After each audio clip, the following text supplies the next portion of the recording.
Welcome to Who Cares, a podcast by SEIU 2015. I'm Arnulfo, Cruz, the president of SEIU 2015, and now the host of Who Cares. We are the largest union of long-term care workers across the country. We're committed to the important issues related to long-term care workers and care recipients. Today is a really special episode. In episode 1, I was joined by an SEIU-endorsed candidate for the Fresno Board of Supervisors. And in episode 2, I was joined by an SEIU member who serves on the Ontario Montclair School District Board of Trustees. Today, I am joined by our sister and my executive vice president, Ms. Carmen Roberts. Carmen, I'm turning the show over to you in a little bit to talk about, with our sister Leilani Reed, a critical ballot measure that voters face in Los Angeles. But first, I'm really excited to talk to you. You have been a key member of this union and leader since its inception, and I've always been inspired by your story. I'm thankful to get to share it with our listeners today. Carmen, can you share a little bit about how you first got involved in the care industry and became a care provider? Arnulfo, thank you for that question. I became involved with caregiving before I became involved with the actual care industry program. I cared for my father for many years before I was even aware that there was a federal state care industry program. So, let me back up a little bit so my story makes sense to you. I was employed working at what I always refer to as my other career. And my dad got sick and he needed care help. At the time, I had a person caring for him, but my dad was always a happy person and he just didn't seem happy and it just wasn't his old self. So I knew something was up. So I thought, okay, who can better care for my dad than me? I thought about it and caregiving is really in my heart because of the tragedy of my mother's death when I was 8.5. Even though I know I was young, but I was the oldest. Without a second thought, I knew it had to be me, so I took on the role of caring for my 3 younger siblings. So again, I followed my heart years later and took on the role of caring for my father. And that's really how I became involved in caregiving. Wow, that's incredible, Miss Carmen. And I've heard pieces of that story. To hear you tell it like that is really powerful. In a lot of ways, you are the big sister of the union. Your father and your younger siblings just must be so grateful and so proud of everything that that you provided them in that moment, and also everything that you become. To called into action to take care of your siblings at only 8.5 years old really speaks to, I think, the type of person that everyone that interacts with you finds you to be, is a really nurturing person, but also someone that you don't mess with. Very strong, very focused, but an incredible person. I found our relationship, Miss Carmen, we talk about baseball, we talk about the union, and I just really appreciate your humanity and how beautiful of a person you are, but also how serious you take this work of building a union. It's been just an incredible pleasure. Can you talk a little bit about how, what drives you to make sure that our members and home care providers have the resources they need to take care of their families and loved ones? We've been talking a lot about, Miss Carmen. I grew up in the Farm Workers Union as a young boy and saw firsthand in my family domestic workers who had no rights and the movement that they had to put together to try to secure those rights. And I know that through your eyes, you've seen the journey of caregivers, right? In many ways, like farm workers, not being part of the American dream. So I was just curious, through your eyes, if you could share a little bit about that journey of home care providers and what inspires you to do this work. I'd love to do that. As I said just previous, I had a career with a job, and that job provided me some critical retirement and medical benefits. So being fortunate enough to have those resources, allowed me the freedom to take care of my dad, because I was being taken care of, without having to worry about some of the life necessities like a place to live, food, and, medical benefits. And those things are big, and I realized that my fellow care siblings providing care for their loved ones didn't have their basic life necessities taken care of. But you know what? It didn't stop them from providing kindness, patience, and compassion to their loved ones, allowing them to feel good about themselves while holding down and working 2 to 3 jobs just to survive. In fact, a recent study was done for the care providers in Los Angeles County, and the findings were that more than 1/3 of the care providers currently utilize public assistance, and 80% of them work multiple jobs. It amazes me that caregivers and care providers give so much of themselves and receive so little. And that alone, just that one statement alone, is what drives me every day to work and fight for resources for this amazing group of workers that will allow them not only to survive, but to thrive. Because it's my belief, and I know it, that caregivers deserve to thrive. Beautifully said. Thank you for sharing that. And, for folks listening, maybe we have someone who recently became a member who hasn't been to a union meeting, but you're such a treasure of this union, Ms. Carmen, and you've been a force in organizing others in our union since day one. But as you just mentioned to our listeners, you did not come from a traditional union background. What was that first union meeting like? And when did it kind of click for you? And you said, you know what, I'm going to drive into action. I know that you talked a little bit right now, what inspired you to say, wait a minute, I did know what it was like to work with benefits and to understand that caregivers, so many of them were without them and still are. But I was just curious if you could share, that first union meeting, what really clicked for you, led you into a career of taking action on behalf of caregivers? This is an amazing question, and one that is really brings back all kinds of feelings for me, because my first union meeting, I finally felt like, wow, I'm in a place where I belong. And besides being made to, feel that sense of belonging, the meeting was really an eye opener, just a real eye opener for me. I listened to the conversations between the organizer, Decola Allison, who invited me, and all of the fellow member attendees.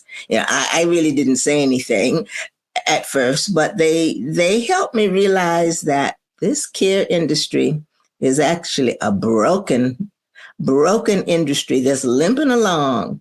It's limping along with inadequate funding, low wages, insufficient training. And in addition, the biggest thing, it has a ballooning population of people that are in need of long-term care. And right then, I saw the value of our union. It just clicked. I saw the value in how it empowered these low-paid workers, mostly women of color, to talk about bettering their lives and having a voice.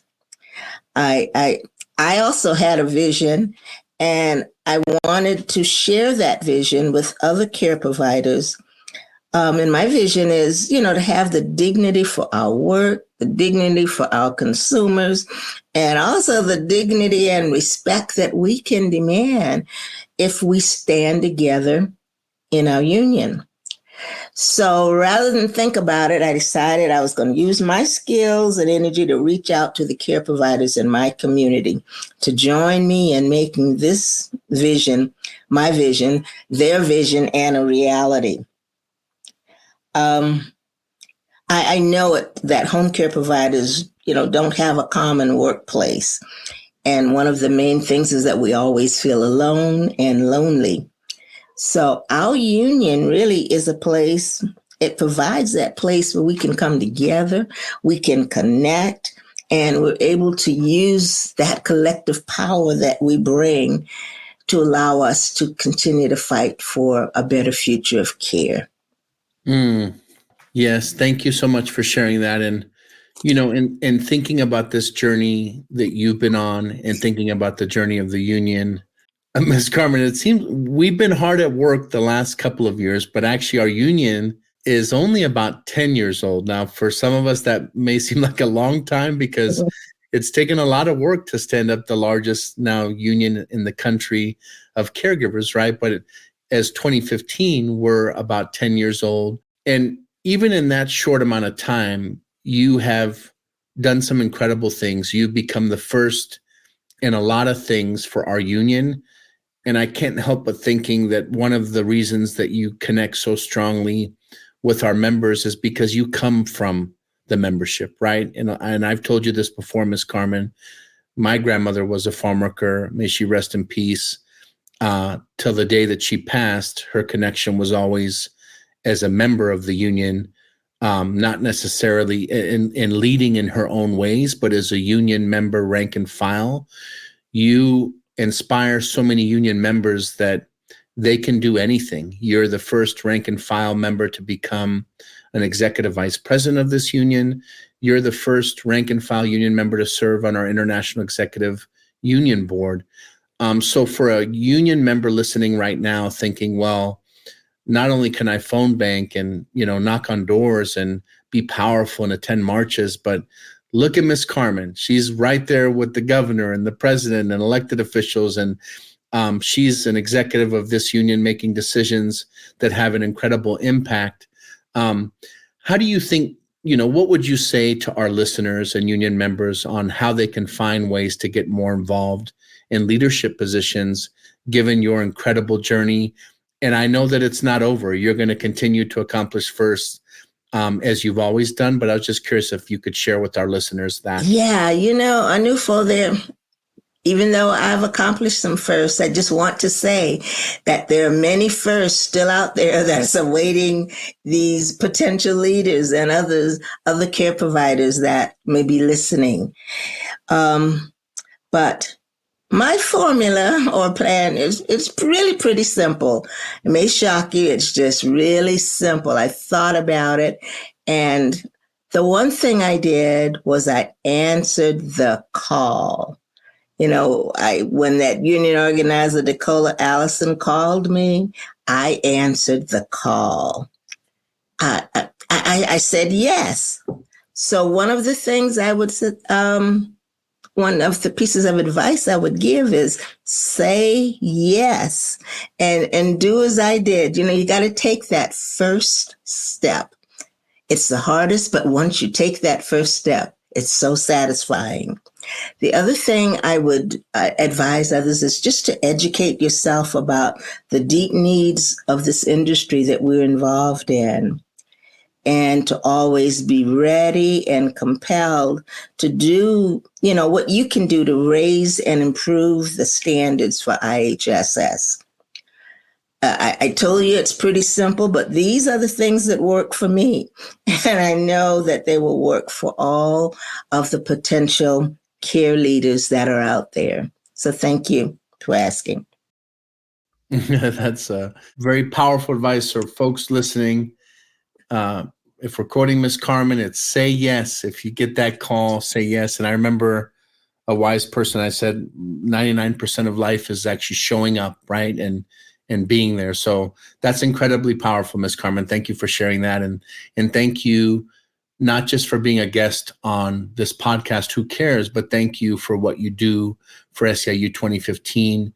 You are a real treasure of this union that inspires not just me, but the leaders of the union and the members of the union and so many others, partners and allies who think of caregivers. I know that I remember during the pandemic, Miss Carmen, the image that we used, I think, was inspired by you of Yes. a woman whose fist was clenched and standing up saying, we can do this, si se puede, right? And so I know your impact continues to be felt across this union and across this movement we're building. So I'm going to now turn the reins over to you because there's a critical ballot measure I know that's very important and of big impact to our members and others in Los Angeles. Measure A for our folks listening would raise over $1 billion a year to help provide more services to the homeless community. And just so you know, we have over 75,000 unhoused people in Los Angeles. For those of you who have been living in LA, I've lived in and out of LA for decades. I've seen it with my own eyes. And for those of you who've been there longer, you see the impact that the lack of affordable housing is having on our streets every single day, right? And with 75,000 unhoused people in Los Angeles, and without being able to pass Measure A, we only have until 2027 to find a new revenue stream to provide essential services to those in our community who need it most. So Carmen, today you're being joined by an incredible union sister, leader of our union, Ms. Leilani Reed, who has been a leader in her own right in so many different facets, but also in relation to this one in the fight to pass Measure A. I'm excited for your discussion with her and to learn more from both of you about how passing Measure A supports our critical justice agenda. So take it away, and really appreciate you being on. Thank you so much, Arnulfo. I enjoyed my first time on this podcast. And now I'm going to shift and talk with Leilani. Leilani Reed is, Leilani, I've just known you for a long time. I don't want to tell everybody, but it's really more than a decade, probably 2 decades. But I watched you and I watched your son, Kaviki, grow up. You used to bring him to all the union meetings and we all enjoyed him so much. It's just wonderful that he's now at Howard University working on his doctorate. So, time really flies when you're having fun, and he's doing all of the good things. Not only have I watched your son grow up, but I've watched you, as you have grown as a member and a member leader in our union.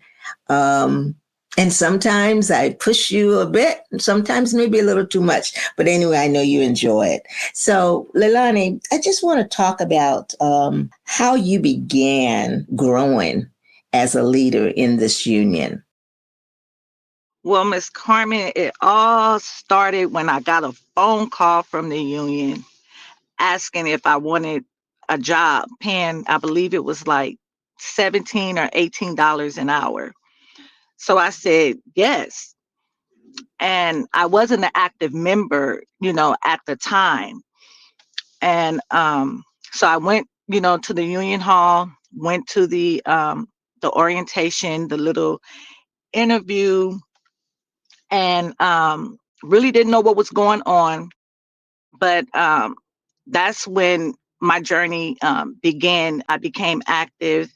I started working, and when I learned that the job was about us connecting with other home care providers, in the LA area and getting them to join the union, it just became a natural part of me, after that, once I became active. And, I learned so much about the union, and I really saw the power that the union had to win things like our fight in Sacramento when the governor, then Governor Schwarzenegger, wanted to completely cut the state's home care program. I just realized something, that we both got started in the union by a simple phone call. Well, I know now as one of the officers, that's one of the things that I'm going to be sure that, we have lots of new innovations, but I'm going to really be sure that we continue to make those phone calls because they are really important.